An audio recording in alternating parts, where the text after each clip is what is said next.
I don't know why I remember the color of the walls. Maybe because it's easier to focus on that. A dull mint green.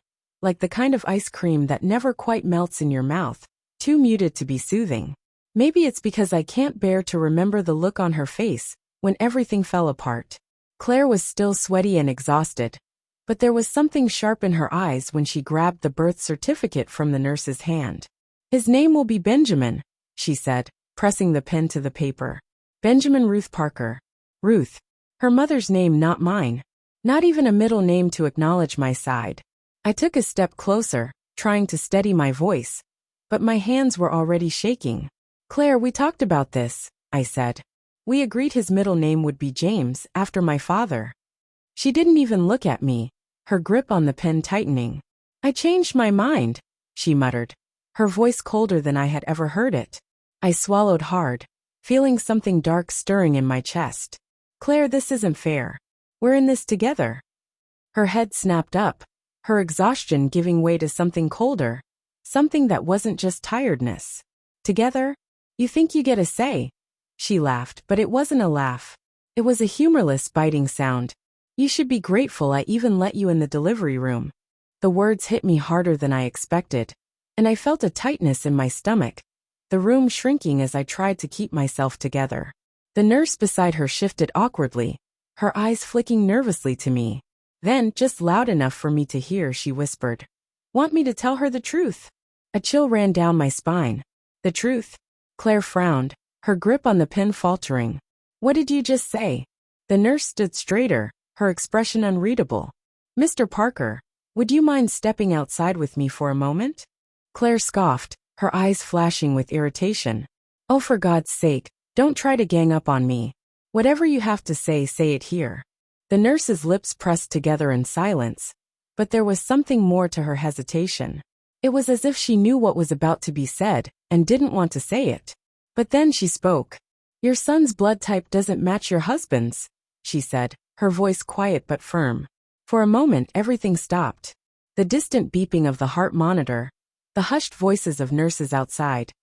All of it faded into the background, leaving only the sterile pale green walls and the hollow sound of those words. Claire's face drained of color. The nurse exhaled, clearly uncomfortable but resolute. We ran standard newborn tests, including blood typing. Mr. Parker's blood type is AB. Your son's is O. I watched Claire's lips part slightly, her hand shaking where it still gripped the birth certificate. That's not possible, she stammered, her voice unsteady. The nurse didn't soften her tone. She didn't need to. There was no room for misinterpretation. It is. If Mr. Parker isn't the biological father. The words hung in the air like a death sentence. I couldn't breathe. I couldn't move. My mind raced, but my body felt like it was made of stone. Claire turned to me, her eyes wide, searching, desperate.